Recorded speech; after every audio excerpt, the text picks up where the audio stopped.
businesses reach the 8-figure mark. So definitely my tribe of trusted advisors in the 25 plus years of business. We had the pleasure of flying out to Arizona and hanging out with Brett and his team, and they were pretty instrumental in helping us build a culture and a mission, vision, values, and then how to actually take that $1 million plus business and scale it well beyond. So Brett obviously compressed schedule. He is in demand, but he has been able to take some time with us to talk about leading people through challenging times. And man, Brett, if anything is challenging right now with the COVID-19 and everything else that's going on, these are definitely some challenging times. So if people aren't aware who you are or what you represent, if you want to just kind of let people know who you are and kind of what you do, and then we'll get into 3 or 4 main topics that can help these business leaders get through these challenging times that we're facing all right now.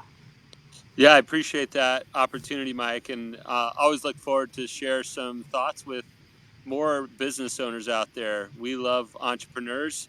Our company is actually called Elite Entrepreneurs, and it's named after all of you, because those of you who scrape and claw and grind and sort of grit their way to $1 million in revenue with their business, you are elite. You represent the very small minority of businesses that ever start that get to $1 million in revenue. We estimate that to be somewhere around 3%, maybe 5% of all businesses get to $1 million. So you are all elite entrepreneurs.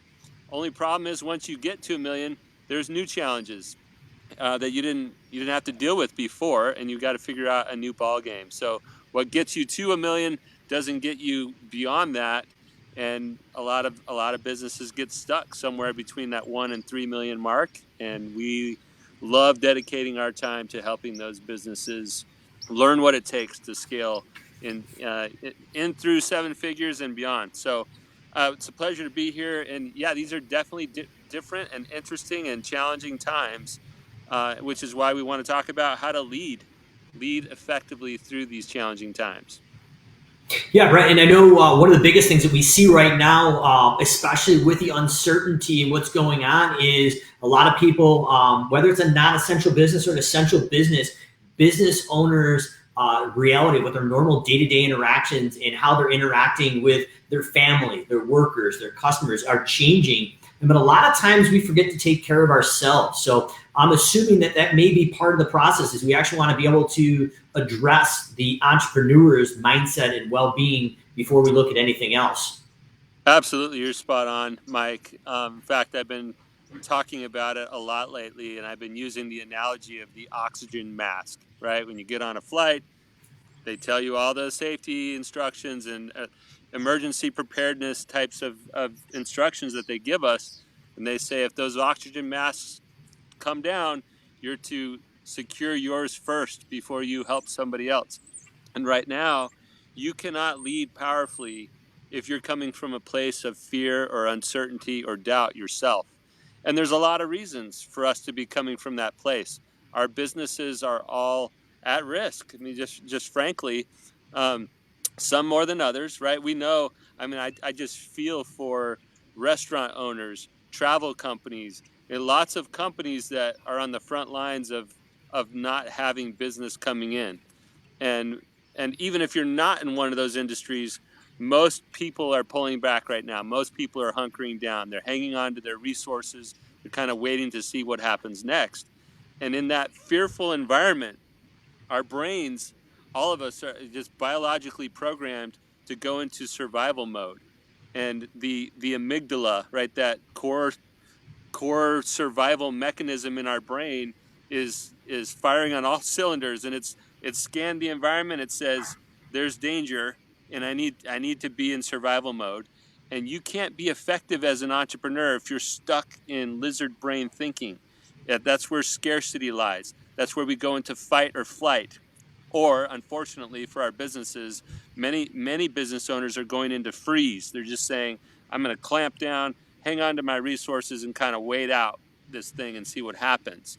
We've got to get out of that mode and into more of a fight mentality. We got to go fight this thing. So we've got to take care of ourselves so we can get out of lizard brain survival mode and get into more of the frontal cortex, where we can do the creative problem solving, the reasoning, the logic, the collaboration, all of the things that will actually help us move forward, figure some things out right now. So we've got to take care of ourselves emotionally and mentally first.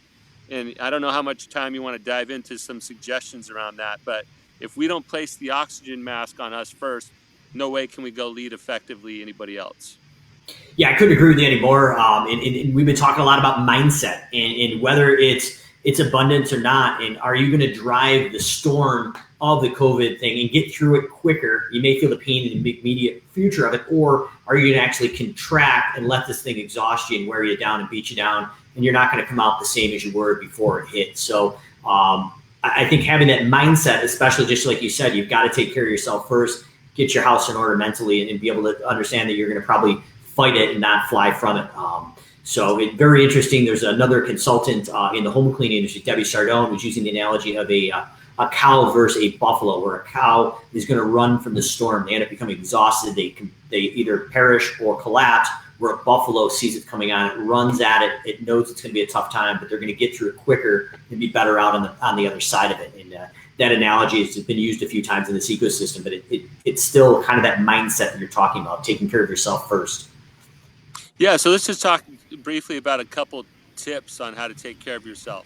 I didn't make up the morning power hour concept, but whatever it is that helps you get centered at the start of your day, start off with a positive focus. That's something you heard us talk about in our programs, to kick off meetings with our teams with positive focus, where we're intentionally getting out of the negative chatter and into a more productive, creative, positive place in our minds.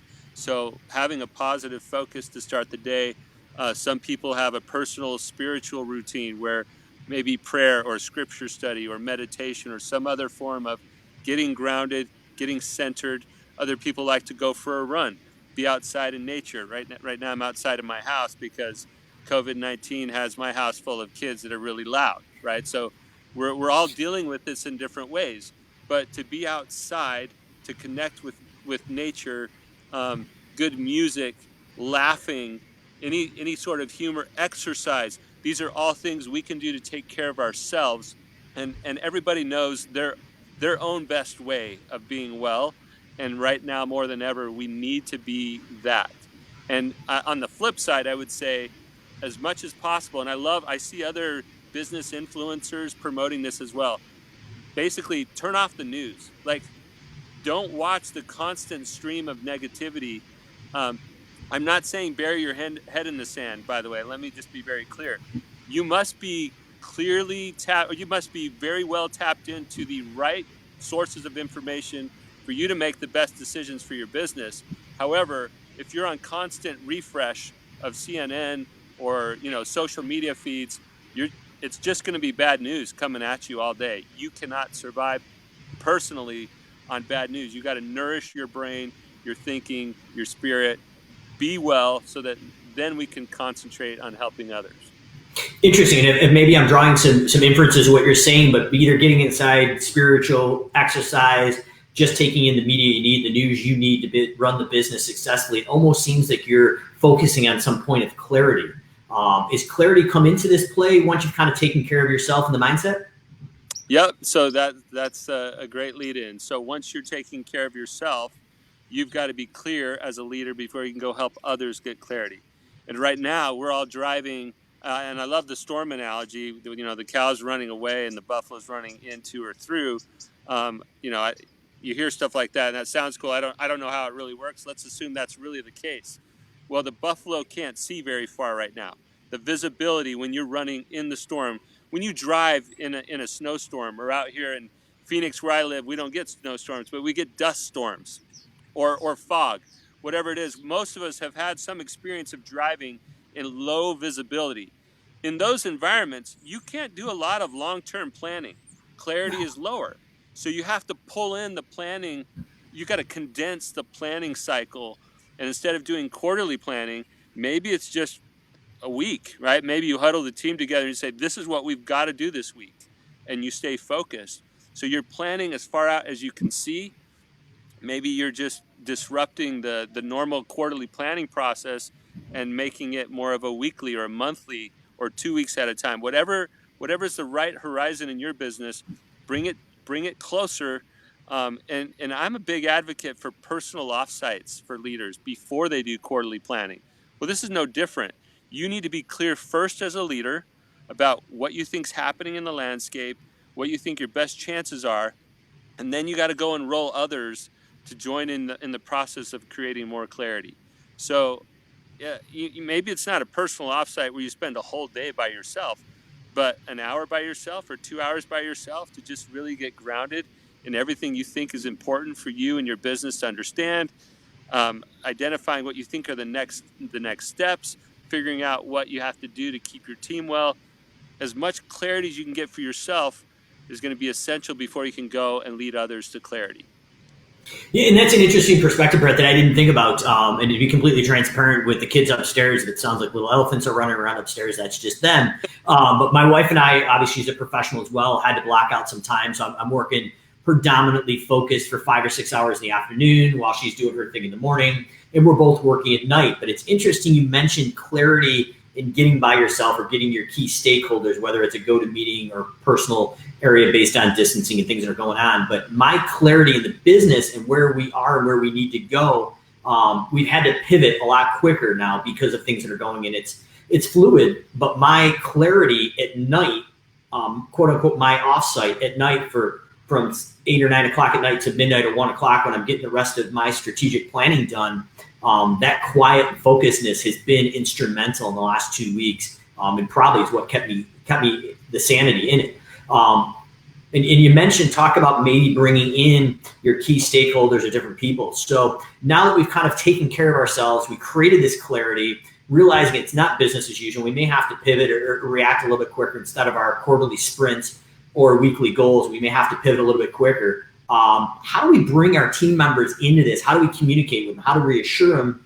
And is there anything else I'm missing that we should be doing for success once we've taken care of ourselves and kind of the strategic plan of the business?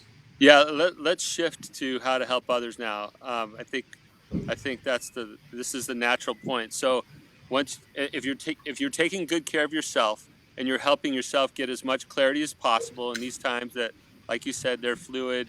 It's hard to see very far, but you get as much clarity as you can. Now let's go out to others. This is going to be a little different for most of us. Even if we would consider ourselves a quote unquote caring leader, where we've always, maybe we've known more about our team members than most leaders would know about their team members, it's still going to feel a little unnatural for us to get as personal as I'm about to suggest.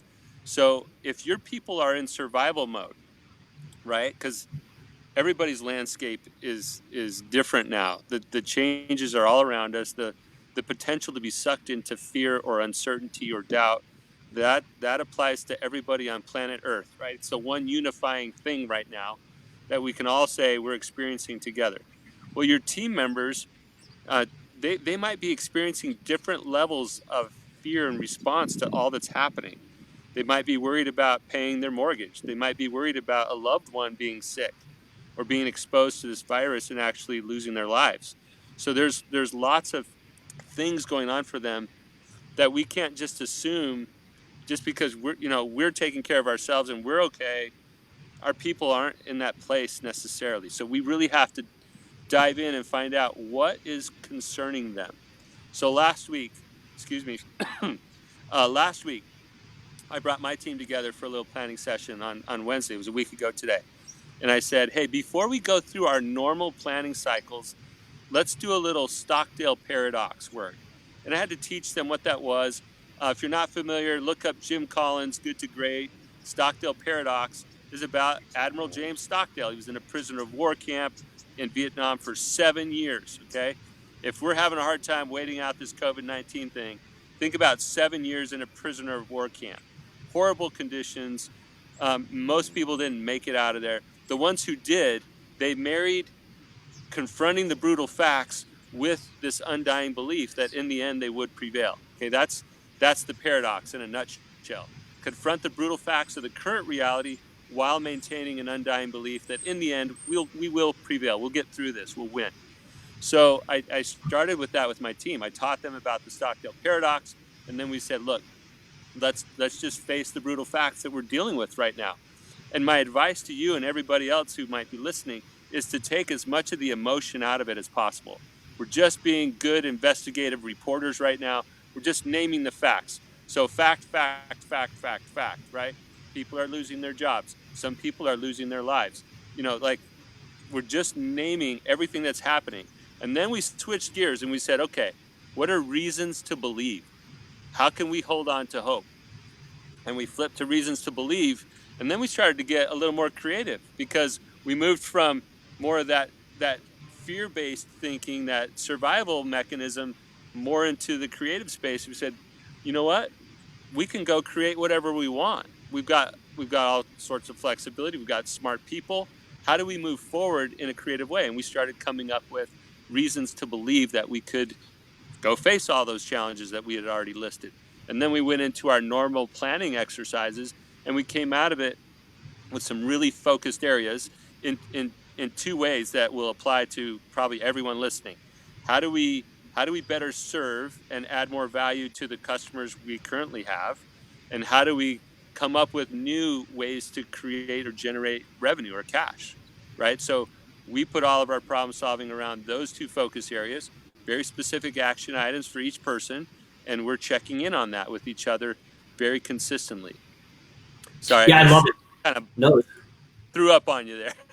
No, that was perfect. I think it's great advice, Brett. And I love that. Obviously, we want to serve the customer. How do we better serve them, and how do we bring in more revenue? Especially if your business has been deemed non-essential. Are there different things, like in a home cleaning business, that you can do to sanitize and be essential to generate more cash flow? So I think perfect. You list all the things that are possibly all the facts, and then how do we pivot to actually have some positivity to better serve our clients or future clients, and then generate cash flow, because cash flow is going to be king in the short term here. So I know you have a really compressed schedule. I really, really appreciate you joining us here on the SA Weekly Talk Show.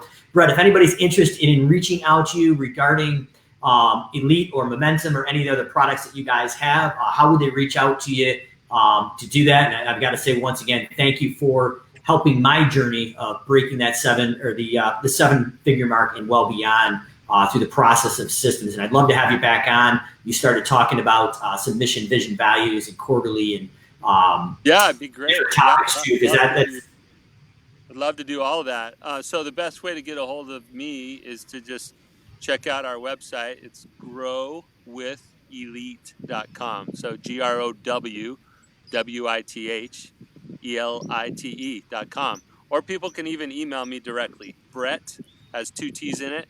Brett at growwithelite.com. I'm spending a lot of time with business owners right now, just however we can serve, being a thought partner, trying to get them out of the scarce mentality of it. We got to hold on to all our resources to how can we be more problem solving oriented? How do we enroll our people in being creative and coming up with new ways to serve our current customers and new ways to add value for future customers?